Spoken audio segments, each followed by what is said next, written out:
Hello and welcome to this week's edition of Newsgram. Today, we're going to talk about crime and punishment. When a crime is committed in this country, we want justice. We want it swift, and we want to make sure it doesn't happen again. We have a system of laws that are there to make sure the proper punishment is rendered in accordance with the law. We've created penalties for criminal conduct, and we seek to rehabilitate those criminals through incarceration. Now, how often do you think about what happens beyond that? When the bars close, what is happening to the person locked up? We don't really care, right? I mean, the perpetrator has been dealt with. Justice has been served. But what about rehabilitation? Aren't these people supposed to be punished to the degree that they will realize the error of their ways? And then once educated, depending on the severity of their crimes, then they're often released back into society. It's a complicated issue.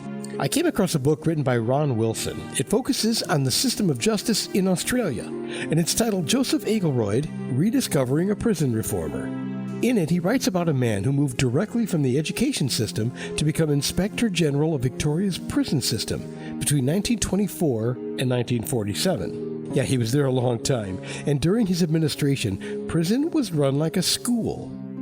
What happened in the way that prison education was managed in Victoria at that time was so different from other jurisdictions in Australia, but also quite different from other jurisdictions in the world. And each prison was, in actual fact, a registered school. It was funded by the Education Department. It was staffed by the same teachers delivering the same curriculum and programs as what was happening in the much broader community.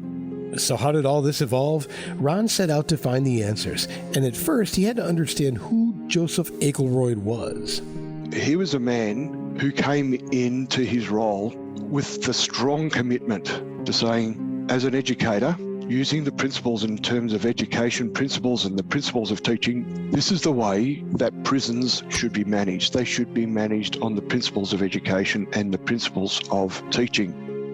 Fundamentally, people are put in jail to be punished for their crimes. That's always been the case, but in order to reform these criminals, Akeroyd chose to learn more about them. Akeroyd, in his educational principles, said what we've got to do is actually start to have a look at why these people are in prison. Look at the man. What's the background? What's happened to this man that he's ended up in a prison environment? So he set about making important changes. He implemented a treatment-based approach rather than a punitive one. But change never comes easy. The system of justice at the time required punishment for crimes committed, punishments like whipping and hanging, and he was responsible for making sure that punishment took place. So where's the teaching moment? What he did, he started to have conversations with the prisoners who were about to be whipped. And he would have a conversation with them before the whipping. Personally, he would do this, and then after the whipping, but he would ask the question, he's got this recorded, he said, what did you learn from this experience? With those guys who were going to be hanged, he applied the similar sort of a structure. Now, he couldn't have the conversations with someone after they'd been hanged, but what he did do was able to have the conversations with other prisoners around saying, what did this experience of you being so close to a hanging, what did it tell you? What did you learn from that? What was the experience that you gained? So he would have those conversations.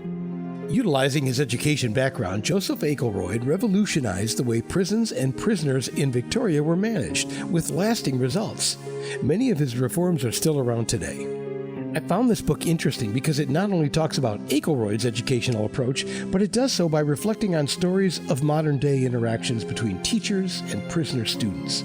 There are all kinds of personal stories where Akeroyd interacted with infamous criminals that talk about thwarted escape plans, being wrongfully convicted and getting that conviction reversed, or his recording of the final days of a man who was about to be hanged. This book will get you thinking about crime and criminality for sure. And I remember back in college, I was once assigned the task of writing a paper on how crime was necessary and important to society.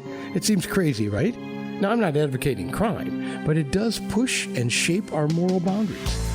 Justice and reforms are constantly changing, and so is what we view as normal. Ron Wilson understands this, and he chose to focus on one of the pioneers in this type of thinking. His book, Joseph Akeroyd, Rediscovering a Prison Reformer, is a glimpse into education and prison management and one man's inner conflict with reform techniques. The book is available online at various places, and there are links to it right here in the show notes. And that'll do it for this edition of Newsgram.